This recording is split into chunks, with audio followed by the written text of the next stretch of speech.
ॐ पूर्णमदः पूर्णमिदं पूर्णात् पूर्णमुदच्यते पूर्णस्य पूर्णमादाय पूर्णमेवावशिष्यते। श्री जगदम्बिकायै नमः। तो आज हम जगत जननी मां अम्बा की कृपा से पंचम स्कंद का 11वां अध्याय का पठन और श्रवण शुरू करने जा रहे हैं, जिसमें कि महिषासुर का अपने मंत्रियों से विचार विमर्श करना और ताम्र को भगवती के पास भेजना वर्णित है। ओम चंडिका देवी को नमस्कार है। व्यास जी बोले, मंत्री की यह बात सुनकर मदोन्मत्त राजा महिषासुर अपने व्योवृद्ध मंत्रियों को बुलाकर उनसे यह वचन कहने लगा।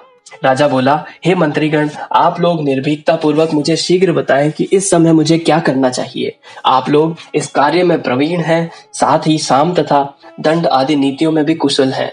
कहीं देवताओं के द्वारा रची गई शांबरी माया के रूप में तो यह नहीं आई हुई है। अतः आप लोग मुझे यह बताएं कि इस समय किस नीति का सहारा लिया जाए। मंत्रीगण बोले, हे नृपश्रेष्ठ, बुद्धिमान लोगों को सदा सत्य और प्रिय बोलना चाहिए तथा सम्यक विचार करके हितकर कार्य करना चाहिए। हे राजन, सत्य वचन कल्याणकारी होता है और प्रिय वचन प्राय अहितकर होता है। इस लोक में अप्रिय वचन भी मनुष्यों के लिए उसी प्रकार हितकर होता है जैसे औषधि अरुचिकर होते हुए वे मनुष्य के रोगों का नाश करने वाली होती है। हे पृथ्वीपते, सत्य बात को सुनने तथा मानने वाले दुर्लभ हैं। सत्य बोलने वाले तो परम दुर्लभ है, किंतु चाटुकारितापूर्ण बातें करने वाले बहुत से लोग हैं। हे राजन, इस गूढ़ विषय में हम लोग कुछ कैसे कह सकते हैं?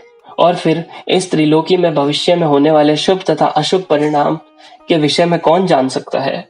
राजा बोला, आप लोग अपनी बुद्धि के अनुसार अलग अलग विचार प्रकट करें।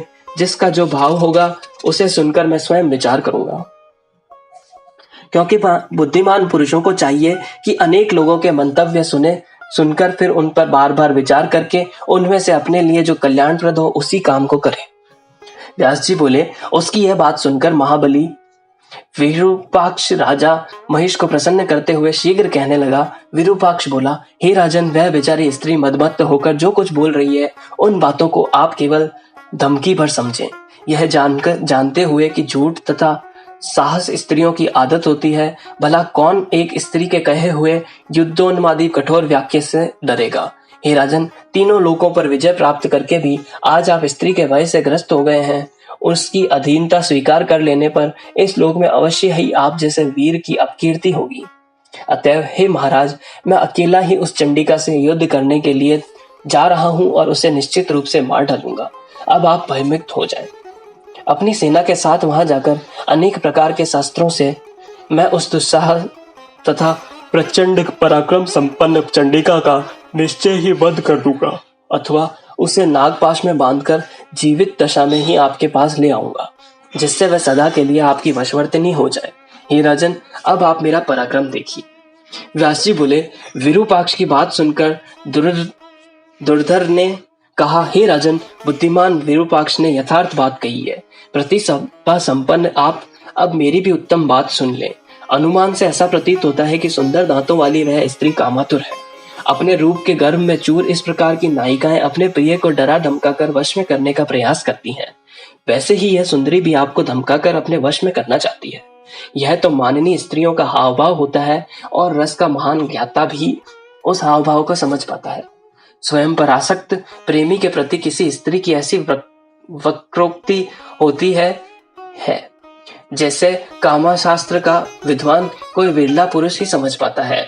जैसे उसने कहा, मैं तुम्हें युद्ध क्षेत्र में बाणों से मार डालूंगी। इस कथन में बहुत बड़ा रहस्य निहित है, जिसे रहस्यविद ही भली भांति समझ सकते हैं। माननीय स्त्रियों के बाण तो उनके कटाक्ष ही कहे गए हैं।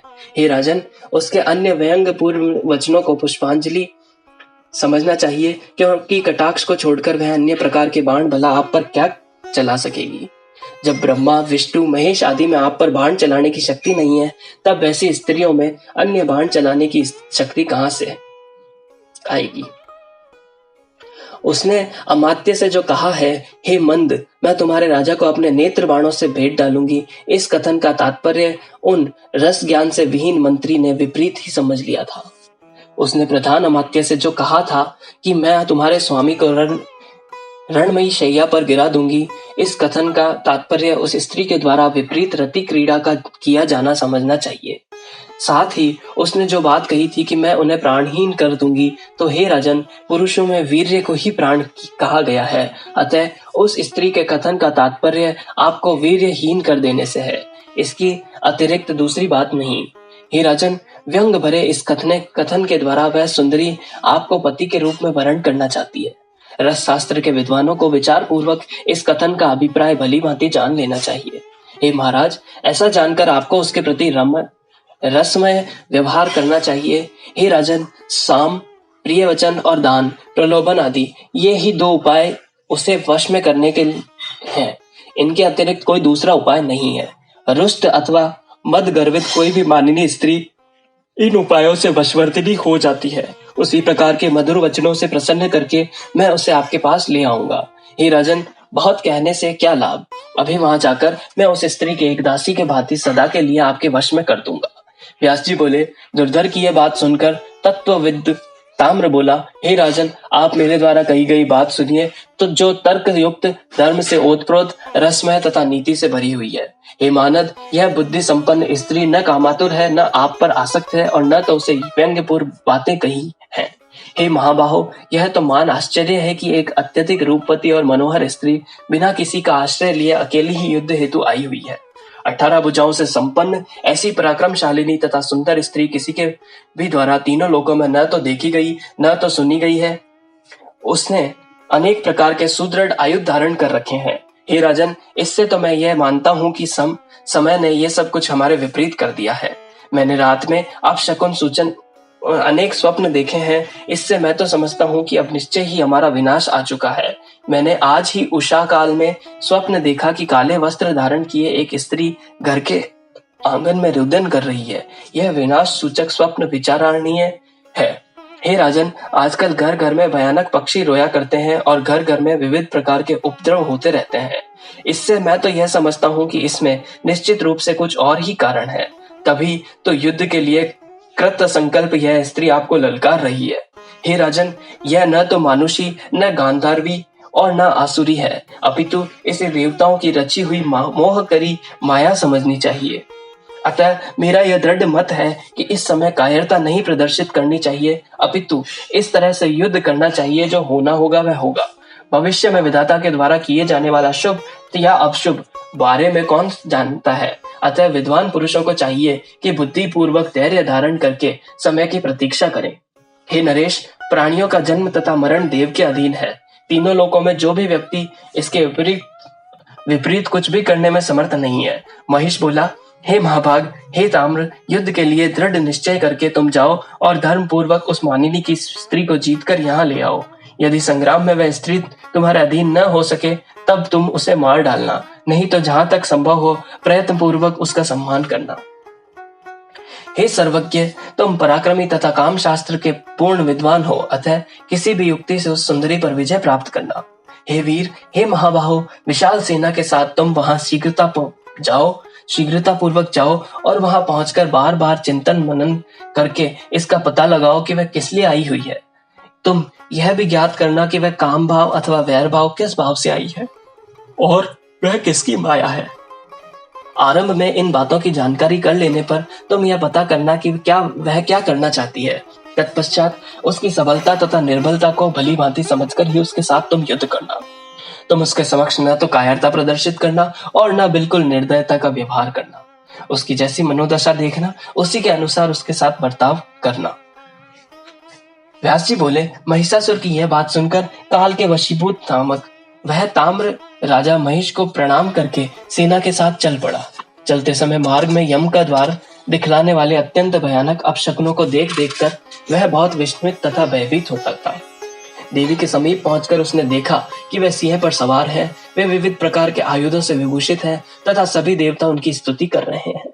तदंतर उसने ताम्र ने विनम्र भाव से खड़े होकर साम नीति का आश्रय लेकर मधुर वाणी में शांति पूर्वक देवी से यह वचन कहा, हे देवी, दैत्यों के अधिपति तथा विशाल सींगों वाले राजा महिष आपके रूप तथा गुण पर मोहित होकर आपसे विवाह करने की अभिलाषा रखते हैं। विशाल नयनों तथा सुकुमार अंगों वाली हे सुंदरी, देवताओं के लिए भी अजय उन महिष से आप प्रेम कीजिए और उन्हें पति रूप में प्राप्त करके अद्भुत नंदनवन में विहार कीजिए। सभी प्रकार के सुखों के निधान स्वरूप इस सर्वांग सुंदर शरीर को प्राप्त करके हर तरह सुख भोगना चाहिए और दुख का तिरस्कार करना चाहिए। यही बात सर्वमान्य है। हे करुभोग, आपने अपने हाथ में आयुध किस लिए धारण कर रखे हैं? कमल के समान कोमल आपके ये हाथ तो पुष्पों के गेंद धारण करने योग्य हैं। भों रूपी धनुष के रहते आपको यह धनुष धारण करने से क्या प्रयोजन है? और जब आपके पास से कटाक्ष रूपी बाण है तो फिर व्यर्थ बाणों को धारण करने से क्या लाभ? इस संसार में युद्ध दुखदायी होता है, अतः ज्ञानी जन को युद्ध नहीं करना चाहिए। राज्य तथा धन के लोलुप लोग ही परस्पर युद्ध करते हैं। पुष्पों से भी युद्ध नहीं करना चाहिए, फिर तीक्ष्ण बाणों से युद्ध की बात ही क्या? अपने अंगों का छिद जाना भला किसकी प्रसन्नता का कारण बन सकता है? अतएव हे तन्वंगी, आप कृपा करें और देवताओं तथा दानवों के द्वारा पूजित मेरे स्वामी महिष को पति के रूप में स्वीकार कर लें। वे आपके सभी मनोवांछित मनोरथ पूर्ण कर देंगे और उन्हें पति रूप में पाकर आप सदा के लिए उनकी पटरानी बन जाएंगी, इसमें संदेह नहीं है। हे देवी, आप मेरी बात मान लें, इससे आपको उत्तम सुख मिलेगा। कष्ट पाकर भी संग्राम में विजय का संदेह बना रहता है, इसमें संशय नहीं है। हे सुंदरी, आप राजनीति भलीभांति जानती है, अतः हजारों वर्षों तक राज्य सुख का भोग करें।